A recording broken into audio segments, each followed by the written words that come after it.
here we are. We're talking about this game from Tata Steel chess between Wesley So and Levon Aronian. As I was saying, it's very exciting. Wesley So has switched federations to the United States, and now he's catapulted up to as high as number 6 in the world throughout this tournament in Tata Steel. And yeah, it's great to see another player along with Hikaru Nakamura up there in the top 10 representing the United States.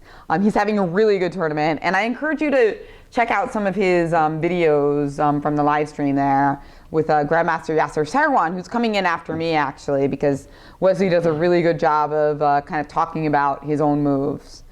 In this particular game, Wesley was playing white, and as we discussed, he played the Scotch instead of the Roy Lopez, which is more typical.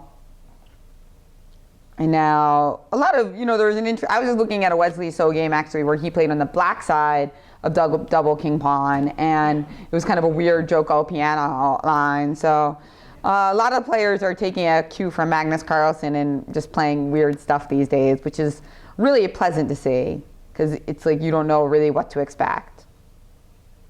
So f4 here to guard the e5 pawn, and now queen takes a7 is potential. Which is what happened. And now we just get like a super weird position. So white making sure to like close things down here with the move f5, not letting black just kind of come in with the king. And after knight to f4, white played queen f3. And now after queen f7, g3, knight h5. Now what do you think white should play here?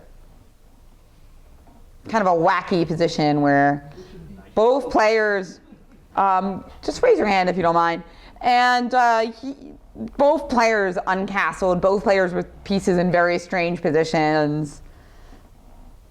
But knight e4 is definitely an idea coming up for later, because it does seem like we need to get this white knight developed in order to get this bishop developed, and e4 looks like a nice square, provided that we have a good defense to d5. Here I'm sure you're thinking about putting your knight on g5, which looks very dangerous indeed. So I think that if we play knight e4, they might have to play bishop e7 to stop that. But white started with something else more forcing to get going. Yeah? Bishop to e2? He just started with bishop to e2, just attacking the knight on h5. And now after knight f6, your move knight e4 doesn't look quite as appealing. But white had another super aggressive idea in mind.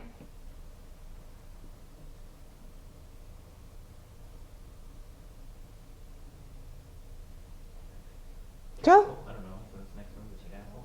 What's that? This next one's castle. Yeah, yes, g4 was played, exactly. So just g4, just kind of like trying to come at him before Levon has time to consolidate the position and castle. So kind of have to like that. So here d5, what other moves would you be looking at in this position?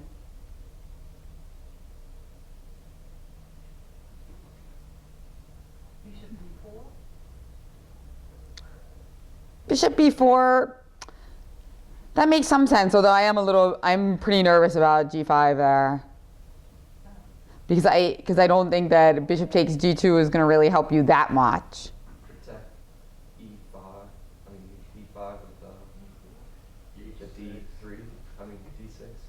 I mean, I probably would look at h6. It's true. I don't know who said that, just because it's g5 does look like a kind of annoying idea. Although h6 creates all sorts of weaknesses. So d5 definitely the most logical move here to try to open up the position and allow black a secondary retreat square for the knight, right? So in this position, white did follow it up with g5. And then the position is pretty messy indeed. And after e4 attacking the queen, queen h3, why don't you guys think a little bit and analyze this position? If you look at these variations on ChessSpace or with a computer engine or some other annotation, it just seems like Levon Aronian played like a horrible move here, and you can't understand why. But when you actually try to study the position yourself, you realize how complicated it is and how easy it is to make a mistake. and how obviously, such a strong player usually wouldn't make a mistake, but it's not as absurd as if you flatten everything out and just like study with a computer engine, right? So that's why it's really good to get your hands dirty sometimes. My brother Greg and the famous trainer Greg Kaidanov have an exercise where they encourage kids and adults who are learning to get better to play guess the move. It's not very fancy. You just put your chess base into training mode and you guess every move that the guy played. It's kind of time consuming, but what it does is it gives you a good appreciation for how difficult it is to find one good move after another. So here, the move that Levon Aronian played was considered double question mark. Knight d7 was the correct move, which I think most of you played. Knight d7.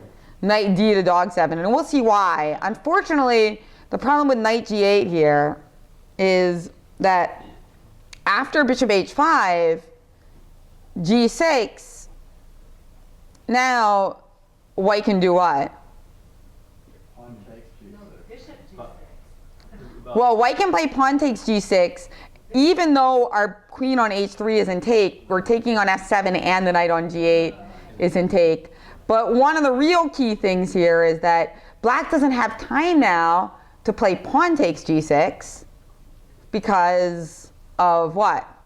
Queen takes C8. Queen takes c8 winning. So it's funny that you would think that bishop uncovering and attack on the queen would be a good thing, but it turns out to be a bad thing because this variation is totally lost.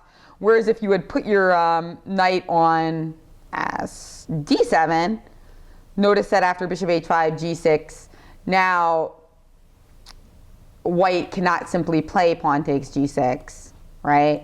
Because now pawn takes g6 is possible because there's no more queen takes c8, right?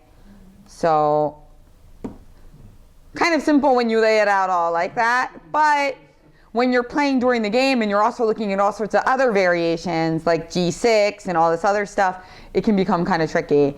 What they say about calculation in general is that it's not usually the fact that people don't see deeply enough, but rather that they don't see horizontally enough or thickly enough.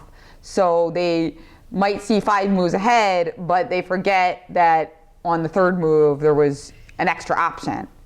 That is more likely to be an error in calculation than not seeing long enough, right? That's why they say wrong variation, long variation, wrong variation, because generally people are more making mistakes in not looking at enough candidate moves, not in looking at one candidate move not long enough.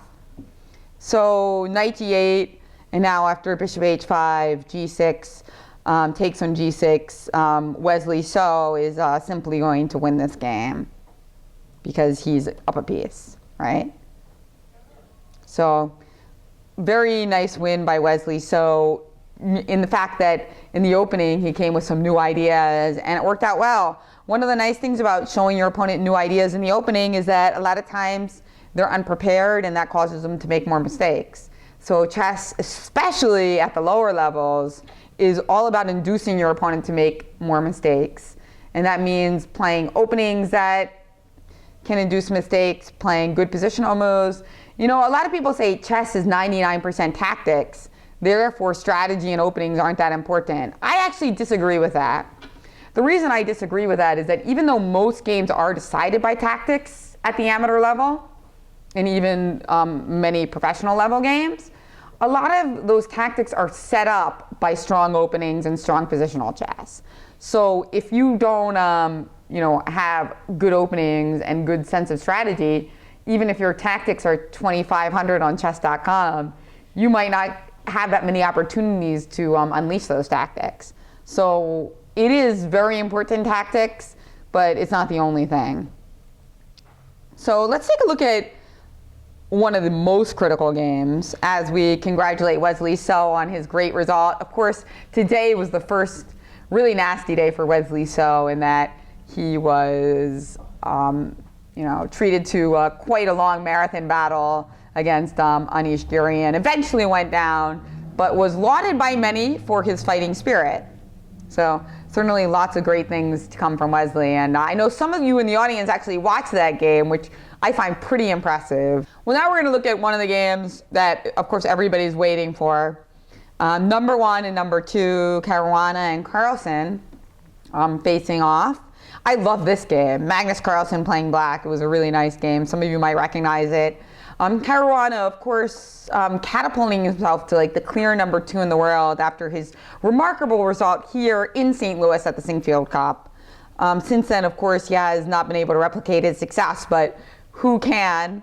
I mean, 7-0 in that field is, you know, not likely to be repeated anytime soon, right? So in this game, he's playing white, and I was watching Jan Gustafsson on Chess24 annotate this game, and he said right off the bat he was a little bit surprised by Caruana's choice here with bishop b5, which is a very nice move. It's a good move. In fact, some people, if they're playing, for instance, the accelerated dragon, they avoid playing knight c6 here specifically because they don't want to play bishop b5. So they might play g6, or they might try to transpose in the Sveshnikov with e6. All of these are usually designed because bishop b5 is a decent move.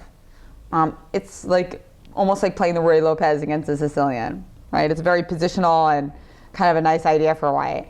But Jan was like, well, Caruana is known for being a great calculator, and he's known for having great opening preparation. So he was a little surprised to see him play the more strategic approach against Carlsen.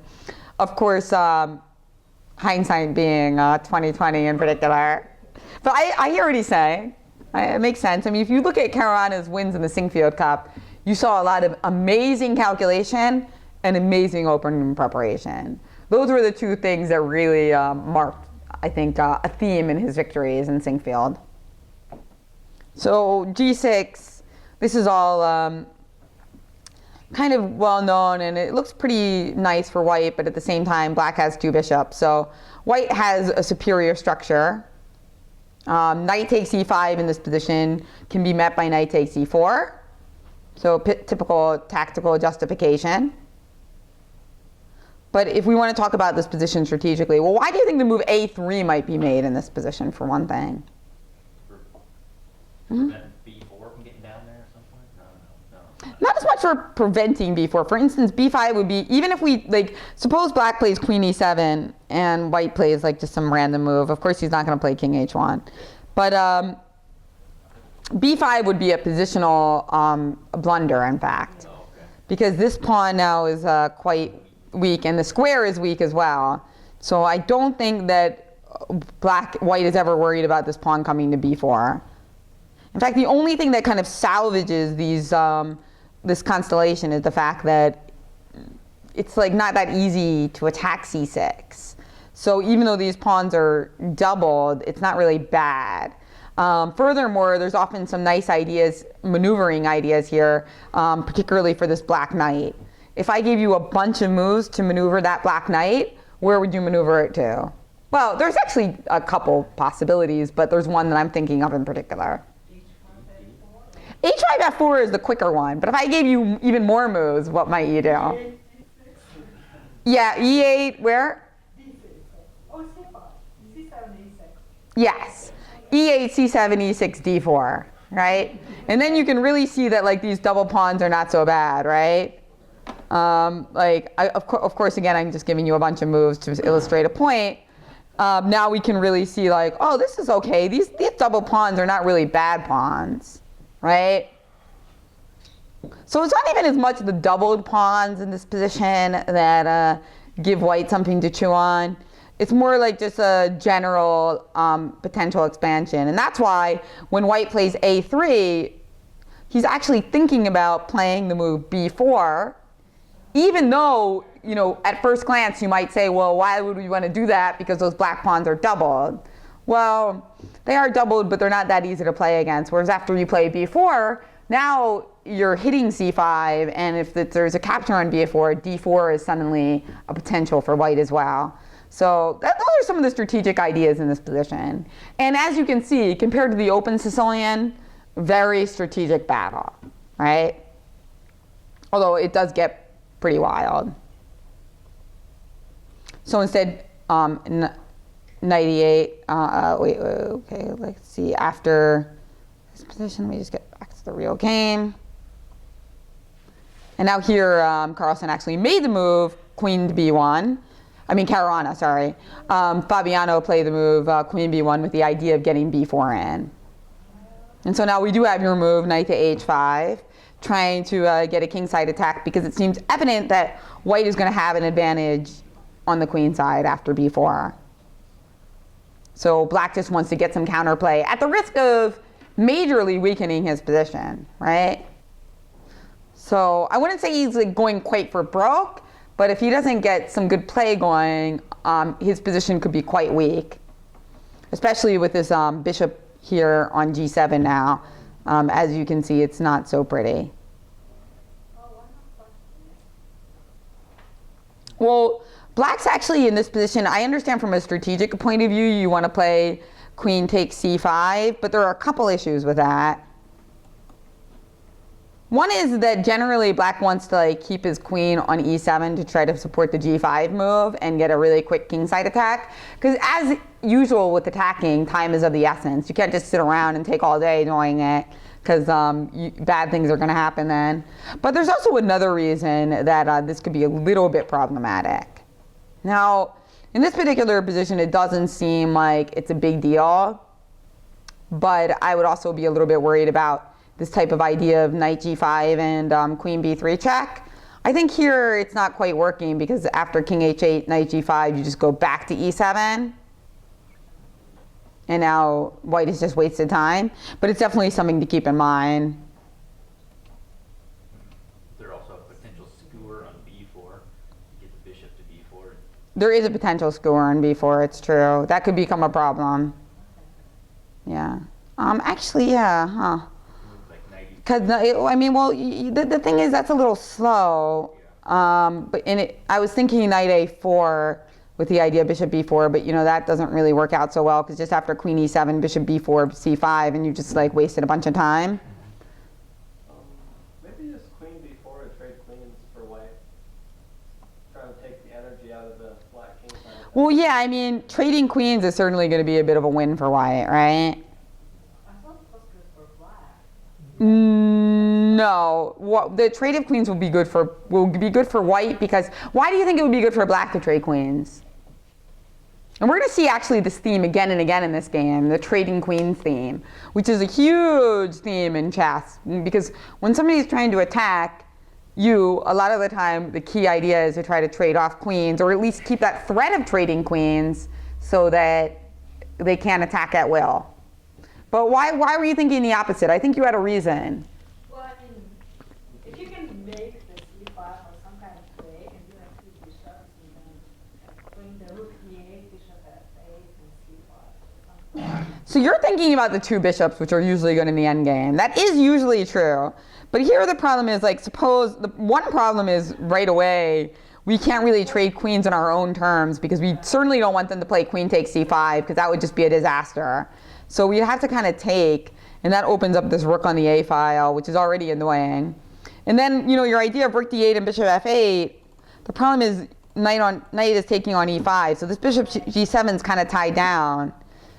This position looks actually pretty bad for black, because my own play is quite easy for white. I'm going to play rook a4 and rook a1, and I don't even think you're going to have an easy time defending this.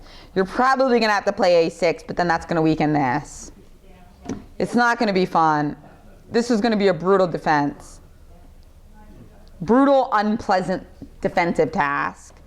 So instead, black took with the pawn, keep queens on the board, get g5 in.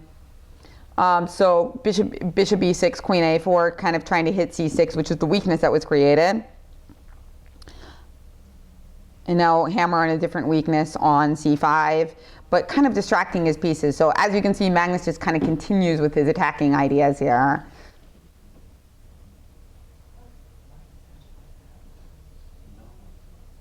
But has he gone too far, because now c5 is hanging with the threat of trading queens? Well, we're going to find out. Now after queen takes c5, certainly black does not want to trade queens, because then the situation won't be pretty at all. right? So that's why this is coming up again and again in this game.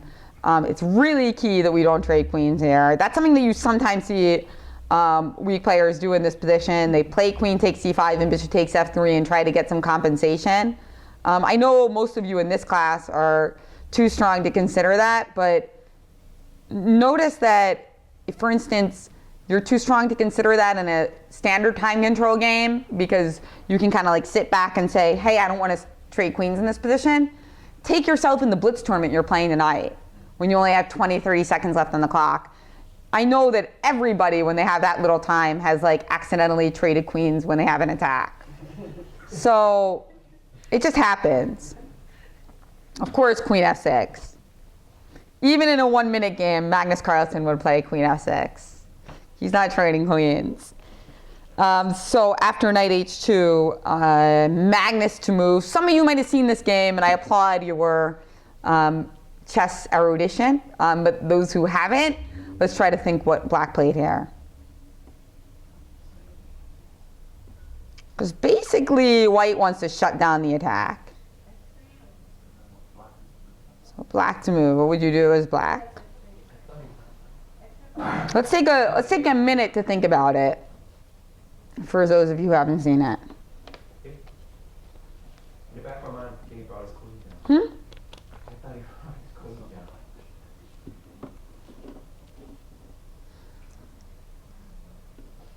So black to move here. No, he didn't play queen h4. Well, once the knight goes to h2, now white has a possibility of trying to really shut the door on some of black's attacking pieces, attacking possibilities with the move f3. So here, So not queen h4? no. So here, where did black play? So black did play f3 here, which at first looks like it's not possible because of knight takes g4, right? But now after queen g6, well, white pretty much has to play. At first, well, he didn't actually. I mean, if he can't really play knight e3, because if he plays knight e3, now black has a couple good ways to play here. What do you think black could play here? Knight f4 looks like a really good move. Bishop h6 also looks pretty good, by the way. Bishop h6 threatening, bishop takes e3, and queen g2 mate. But knight f4 is also looking really good. And if white were to play, for instance, g3 in that position, what would black do? In this position. So g3, what would black do? Raise your hand. Yeah? No, check on e2. Check on e2 and then after king h2. Exactly. So that is over. So we can't do that. And this position in general just looks pretty busted. Because you can't do that, you're going to have to let g2 fall and just looks pretty over. So instead, Caruana had this idea planned out that after queen g7, after queen g6, he could defend in this position with the move queen e7, which is that perfect example of trade queens, get out of dodge, right? So that's what this move is all about. If we trade queens here, maybe we'll be able to survive, right? So again, if queen takes g4, now what can white do? Exactly, queen g5 forcing the trade of queens, right? Now it's absolutely forced to trade queens because otherwise you're going to lose on h5. So you have to trade queens, and that was basically what white wanted. Game turned out a little bit differently in that he started with pawn takes g2, attacking the rook on f1, rook to b1, and now queen g4. So again, white's idea is what? Again, we still need to trade off those queens, otherwise the attack is going to be devastating. So bringing the queen into the attack is an idea that people are always talking about, but bringing into the queen into the defense is also very important. Fabiano Caruana in this game really showing his defensive skills here and making this clever queen maneuver. Now, do you guys see any way, of course the world champion in this position after getting this great attack and kind of breaking open White's king, is going to be looking for any way to keep queens on the board and keep the attack going. But not that easy to do. What would be like the first move you would look at here for black to try to accomplish that? And hit another attacking point. You might look at queen h3, although we can take on g2. You also might look at what other move? Queen f3 you might look at. There's a move that kind of attacks even more things. I would certainly look at queen e2 because that move looks like it attacks a lot of stuff, right? You can't even play queen takes g2 because your bishop on d2 is hanging, right? So this move looks very, very dangerous. You obviously can't take on g2 with the king because of rook takes f2 or queen takes f2. So White's left with only one move here that saves the game. And this is why, again, the theme is coming up. Same theme that we've been talking about. Yeah. Queen e3. We want to trade those queens, right? And so black would go back to g4 with the cheeky idea of just playing, God, anything, but probably knight f4 looks like pretty brutal, right? Like if we get knight f4 in this position, that's going to be the end of the game, right? So therefore, White would have to play what now? Back to g5. You've got to do it. And so Magnus, if he wanted to, he could just take a draw with queen e2, queen e3, well played game, shake hands, good job, right? So that's how the game probably ended, right? No. Magnus Carlsen, of course, famous for always trying to squeeze something out of anything. If you look at his games, you'll see that theme again and again and again. Very famously in the Sinkfield Cup, not this year, but in, well, not 2014, but in 2013, the first edition, he could have won the tournament in his last round against Levon Aronian by making a draw, and instead he won that game. So he could have won the first prize and locked up 50K, and instead he kept going to get the full point. So Carlsen really very well known for that. So he acquiesced.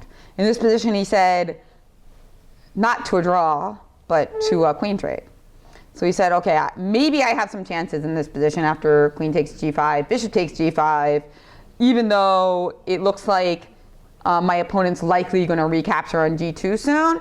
I still have a lot of potential energy in my pieces, and there's a little bit of discoordination here by White's part, right?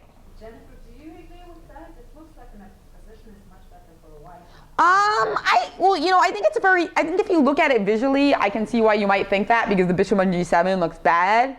But unfortunately, I think this position is a little early to think about generalizations and looks, because there's still a lot of tactics here, especially after Magnus's next move. There's still some tactics. That's the thing about endgames. Like, it's definitely a lot more strategic than middle games, but don't be fooled. There's still plenty of tactics in endgames. And we are going to see that in this game. I was thinking about G2 pawn is lost, and then they have the walk file. Exactly. That is really bad. That's why if you look at it in general terms, you might think White's doing well, but what move does Black have to kind of like keep the tactics going, keep the initiative going? That's right, knight f4, because now in this position, we're defending the pawn on g2, and now actually Caruana's best move in this position is to just play king h2 to stop knight h3 check, winning the bishop, right? But instead, Caruana takes on f4, and the idea now is that, well, Magnus's idea is that there's no time for White to take on g2, because this bishop on a1 is in take. I mean, the rook on a1 is in take. So that's what keeps the position kind of interesting. But Caruana did take on g2 with the idea that now after f3 check, king f1, maybe if bishop to a1, he thought that perhaps he could round up this pawn on e3 with king e1, king d2, king e3.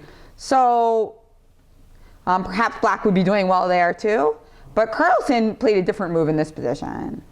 So he decided that bishop takes a1 might not give him enough, so he decided to play an even more kind of striking, beautiful move here, which you probably will know from my, if you listen to any of my commentaries on the U.S. Chess Championship, because I'm always talking about this idea. Rover. Right, the rover. What does the rover stand for? Rook up and over. That's right, rook up and over. And here, the pawn on f3, even though it's an endgame with very few pieces, the pawn on f3 creates some checkmating possibilities for black. So the move rook to f4 is what Magnus played, with the idea that rook h4, rook h1 would be mating, right?